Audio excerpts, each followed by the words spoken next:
Every one of us at some point feels like life is spinning out of control, whether it's a lost job, a broken relationship, or just the chaotic pace of daily routines. These moments can leave us feeling helpless and overwhelmed. But what if I told you there's a way to not just survive these challenges, but to thrive amidst them? Today, we're going to dive deep into the wisdom of Seneca, an ancient philosopher who mastered the art of maintaining peace in a tumultuous world. His teachings on Stoicism aren't just philosophical musings. They are practical strategies that have powered leaders, thinkers, and individuals through the ages and can empower us today. By the end of this video, you'll have a toolkit of Stoic principles to help you cultivate mental toughness and reclaim control over your emotions and reactions, no matter what life throws your way. Stick with me, and let's explore how these ancient secrets can be applied to modern life for a calmer, more centered existence. If you appreciate what we're doing here and want to support the channel, a simple free favor I'll ask from you is to hit the subscribe button. It helps us keep bringing content like this to you. Also, I encourage you not to skip any part of the video. If you're here, you're not like the majority. You're someone who sees the value in diving deep, so consider yourself an exception. Number 1. Focus on one activity at a time.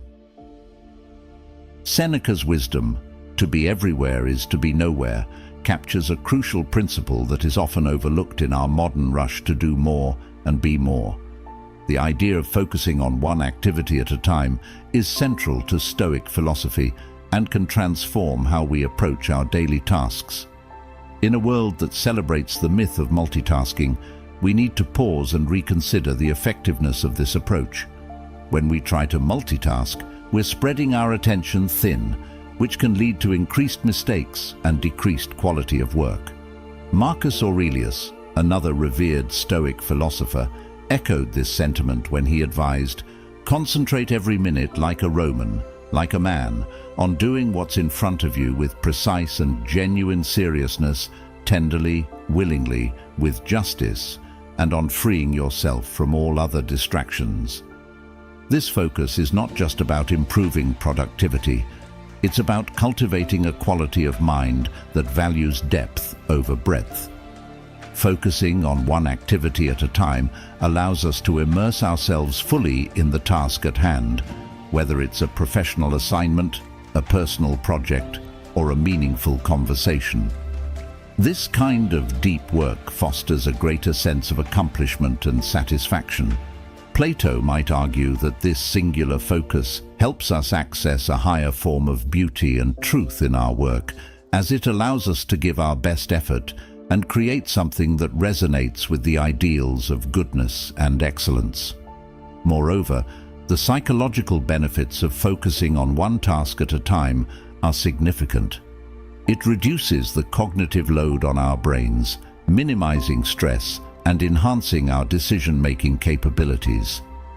Aristotle, who valued the development of virtues through habitual right action, would likely support this practice as a way to develop the virtue of temperance or self-control, helping us regulate our desire for distraction and immediate gratification. In practicing this focus approach, we not only follow the footsteps of Stoic philosophers, but also align with the teachings of modern psychology, which suggests that our brains are not wired to handle multiple complex tasks simultaneously. The quality of our work and our life improves when we give our full attention to one thing at a time. Socrates' method of deep inquiry and dialogue, focusing intensely on one subject to the exclusion of all else, exemplifies how powerful this method can be. Embracing this Stoic principle doesn't just make us more productive, it makes us more thoughtful, peaceful, and balanced individuals. It is a rejection of the chaos of modern multitasking and an embrace of a more deliberate and purposeful mode of being. As we practice this, we might find that not only do our results improve, but so does our overall well-being. Number 2. Practice philosophy to control your impulses. Seneca's insight, "All the greatest torments are the result of an undisciplined mind," reveals a profound truth about human nature. Our unchecked impulses can be the source of immense emotional turmoil and suffering. Stoicism, which emphasizes the importance of self-control and rational thinking, provides us with a framework to address this challenge. Rather than suppressing our emotions, which is neither healthy nor sustainable, Stoicism teaches us to understand and manage them. The process of managing our impulses begins with self-awareness. Epictetus, another Stoic philosopher, famously said, "No man is free who is not master of himself." This statement highlights the necessity of self-mastery in achieving true freedom and happiness. By becoming more aware of our impulses and the triggers that set them off, we are better equipped to handle them rationally. This doesn't mean denying our feelings, but understanding them deeply enough that we can respond in ways that align with our long-term goals and values. In the realm of philosophy, Aristotle also spoke about the importance of moderating our impulses through the development of virtues. He believed that virtue lies in finding the balance between excess and deficiency, a concept known as the golden mean. For instance, courage is the mean between recklessness and cowardice. Applying this to impulse control, we seek to find a balance between spontaneous reactions and complete inaction, aiming for thoughtful, deliberate responses that reflect our best selves. Moreover, practicing philosophy as a guide to controlling our impulses involves understanding our emotions and responding in a way that aligns with our values. Cultivating rational thought as a habit. Marcus Aurelius, in his Meditations, often reflected on the importance of aligning thoughts with rational and virtuous principles. He wrote, "You have power over your mind, not outside events. Realize this, and you will find strength." This perspective encourages us to focus on our internal responses rather than external provocations, thereby gaining greater control over our impulses. By critically examining our impulses with the aid of philosophical wisdom, we can begin to make choices that are not dictated by fleeting emotions, but are the result of careful thought and reflection. This practice not only strengthens our mental fortitude, but also helps us live more harmoniously with our values. It leads to a life where decisions are made not in the heat of the moment, but with a clear, composed mind. The Stoic approach to impulse control is about cultivating an inner dialogue that constantly questions and assesses our instinctive reactions. It is about making philosophy not just a subject we study, but a way we live our lives, allowing us to rise above immediate gratifications and achieve a deeper sense of satisfaction and purpose. This disciplined approach to managing impulses is not just about avoiding emotional pain, it's about forging a path to a more thoughtful, fulfilling life. Number 3, stay prepared. Seneca, who is all about being prepared, famously said, "Rehearse them in your mind. Exile, torture, war, shipwreck, all the terms of our human lot should be before our eyes." This advice might sound a bit dramatic at first. After all, not all of us are navigating the high seas or entering battle, but what Seneca is getting at here is the concept of mental preparation for life's inevitable challenges, a cornerstone of Stoic resilience. Stoicism teaches us to anticipate and mentally rehearse for the worst, not to fill us with dread, but to diminish the shock and pain when difficulties do occur. This practice is known as premeditatio malorum, or the premeditation of evils. It's about visualizing the most challenging scenarios, not to worry obsessively, but to be emotionally and mentally equipped when life throws its curveballs. Think about it this way. Athletes practice under tough conditions to prepare for the strain of actual competition. Similarly, by mentally rehearsing challenging situations, we train our minds to handle stress and adversity with less panic and more poise. This Stoic practice helps us appreciate our current state. When we realize how much worse things could be, our everyday problems seem less overwhelming. Applying this Stoicism doesn't mean living in constant anxiety about what could go wrong. Rather, it's about having a realistic acknowledgement of potential negative outcomes. For example, if you're worried about job security, instead of spiraling into fear, you could start preparing by updating your resume, enhancing your skills, or even exploring alternate career paths. This way, if the worst were to happen, you're not caught off guard and are better positioned to handle the situation. Moreover, this principle extends beyond personal crises. It's about maintaining a level of readiness for any significant changes in our lives, from financial instability to personal loss. By staying prepared, we not only shield ourselves from the initial shock, but also quicken our recovery and adjustment periods. We become less reactive and more responsive, a subtle but powerful shift in handling life's uncertainties. Seneca's counsel helps us forge a mindset where we're not overwhelmed by adversity, but are fortified against it. This mental readiness is not about expecting the worst, but about being prepared to deal with any situation, thereby enhancing our resilience and overall mental toughness. Through this Stoic lens, we see not just the potential for loss or hardship, but also the opportunity for growth and renewal in every challenge.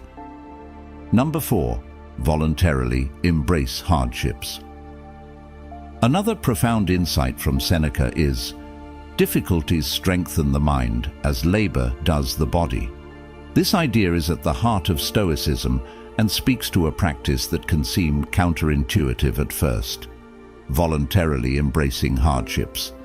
It's about deliberately choosing to experience discomfort, not as a form of punishment, but as a way to fortify our mental resilience and expand our capacity to handle life's inevitable challenges.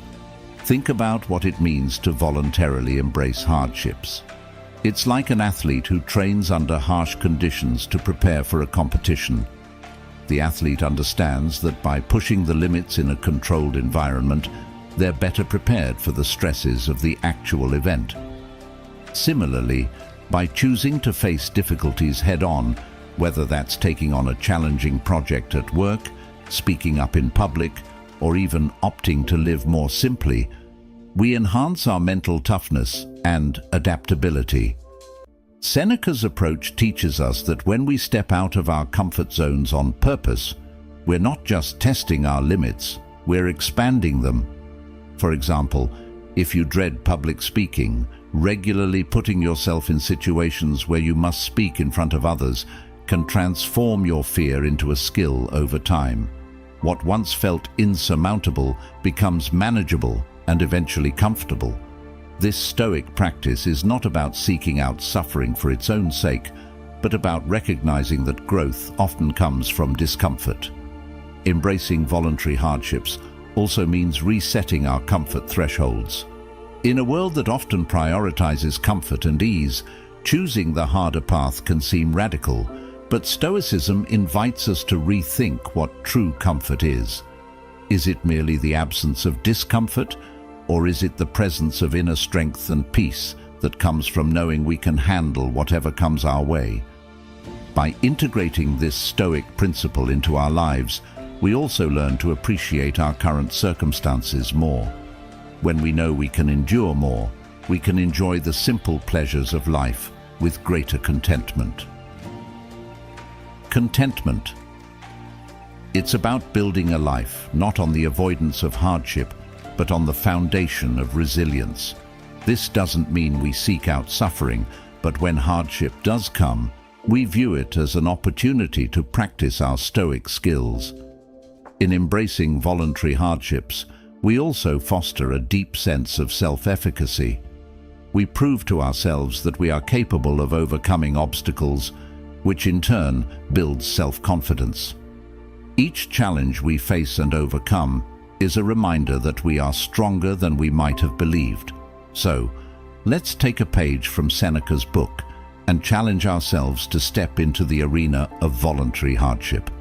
It's there that we'll find not just challenges, but the keys to a more resilient and fulfilling life. Number 5. Avoid self-victimization. Seneca wisely pointed out, "We suffer more often in imagination than in reality." This statement is a stark reminder that our interpretation of events, not the events themselves, often causes our greatest suffering. It's easy to fall into the trap of believing that we are victims of our circumstances, which can lead to a mindset that everything happens to us rather than for us or with us. Stoicism teaches us the importance of perception. How we choose to see and interpret life's challenges significantly impacts our experience of them. If we view ourselves as passive victims, we surrender our agency and power. However, if we view challenges as opportunities to grow and learn, we maintain control over our responses and are more likely to approach life proactively. Consider a common scenario. Perhaps you didn't get a promotion at work, and your initial reaction is to feel sidelined or discriminated against. While these feelings are valid, Stoicism invites us to examine our reactions critically. Are we perhaps viewing the situation only through a lens of loss and unfairness? What if instead we saw this as an opportunity to seek feedback, improve our skills, or even reassess our career path to find a better fit for our aspirations? Avoiding self-victimization doesn't mean ignoring the injustices or difficulties we face. Rather, it means shifting our focus from what happens to us to how we respond to what happens. This shift is powerful. It moves us from a place of passive reaction to active participation in our lives. We stop asking, "Why is this happening to me?" and start asking, "What can I learn from this? How can I grow from this situation?" Stoicism equips us with the tools to detach from our initial emotional responses and see the bigger picture. It's about understanding that while we can't always control external events, we can control our perceptions and reactions. This mental shift is freeing and empowering. It allows us to live with a sense of purpose and resilience, making us better equipped to handle future challenges. Moreover, practicing this Stoic principle enriches our interactions with others. By refusing to cast ourselves as perpetual victims, we foster healthier relationships characterized by mutual respect and understanding rather than blame and resentment. We become more compassionate as we recognize that just as we are responsible for our happiness, so are others for theirs. In embracing the Stoic way, we liberate ourselves from the chains of self-victimization. We take charge of our narrative, acknowledging that we are the architects of our reality. This empowerment is the essence of Stoicism and the key to a fulfilling and proactive life. So let's choose to rise above victimhood, not by denying our pain, but by reframing our stories with strength, wisdom, and resilience. Number 6. Spend time in solitude. Seneca's advice to retire into yourself as much as possible emphasizes the value of solitude in Stoic philosophy.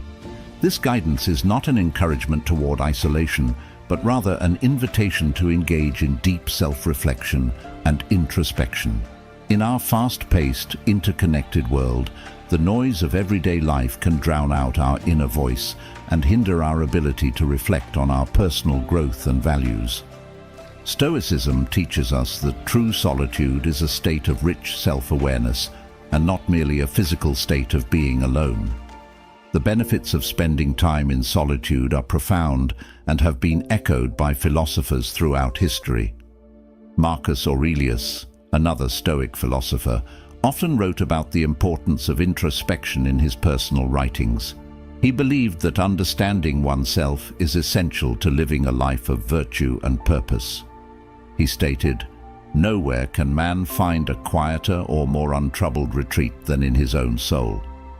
This highlights the idea that solitude provides a sanctuary where one can escape the demands of the external world and focus on internal development. Furthermore, the practice of solitude allows us to explore our thoughts and emotions without distraction. It gives us the space to process our experiences and align our actions with our principles. By regularly engaging in this practice, we cultivate a deeper understanding of who we are and what we truly want from life. This alignment is crucial for living authentically and achieving personal fulfillment. Aristotle also touched on the importance of self-reflection for achieving eudaimonia, or flourishing. He believed that self-awareness and reflection are key to leading a meaningful and fulfilled life. Knowledge was essential for developing virtues and living in accordance with reason. In solitude, we can assess our lives critically and make adjustments that reflect our true values and aspirations. The Stoic practice of solitude also encourages us to develop resilience. Epictetus emphasized the need for personal reflection to fortify the mind against adversity. He advised individuals to use solitude as a tool to strengthen their character and mental endurance, preparing them for the inevitable challenges of life. He posited, "It is in your power to withdraw yourself whenever you desire. Perfect tranquility consists in the good ordering of the mind, the realm of your own." Moreover, spending time alone helps us appreciate our relationships and social interactions more fully. When we return from periods of solitude, we often find that we have more to offer others, whether it's greater empathy, patience, or clarity. This not only enriches our personal relationships, but also enhances our contributions to our communities. The Stoic practice of seeking solitude is not about escaping life, but about deepening our engagement with it. By retiring into ourselves, we gain the clarity needed to act more thoughtfully in the world. Seneca, Marcus Aurelius, and Epictetus all provide us with a roadmap for using solitude, not as a retreat from life, but as a tool to live more fully and meaningfully. As we wrap up today's discussion, it's clear that the teachings of Stoicism aren't just abstract theories confined to ancient texts. They offer practical strategies that can be applied to our daily lives, empowering us to lead more thoughtful, resilient, and purposeful lives. Stoicism teaches us the value of focus, the power of self-control, the importance of preparedness, the strength found in embracing hardships, the liberation that comes from avoiding self-victimization, and the clarity that solitude can bring. Each of these principles challenges us to turn inward and refine our characters, to confront our lives with both honesty and courage. Remember, Stoicism doesn't promise an easy life. Rather, it offers us the tools to deal with life's challenges more effectively. It encourages us to see every obstacle as an opportunity to practice virtue and every hardship as a chance to test our resilience. By applying these Stoic practices, we're not just surviving, we're thriving, cultivating a life of peace and fulfillment from within. In the spirit of Stoicism, let's continue to explore how we can apply these ancient wisdoms to navigate the complexities of modern life. Let's strive to be better than we were yesterday, to live with intention and virtue. If you're interested in continuing this journey, check out one of the videos on your screen now. They're designed to help you dive deeper into the practical applications of Stoicism in everyday life. Thank you for spending your time with us here at Stoic Journal. We're grateful for your curiosity and eagerness to grow alongside us. Remember, the path to wisdom is long and challenging, but every step you take is a step towards a more meaningful life. So keep walking bravely.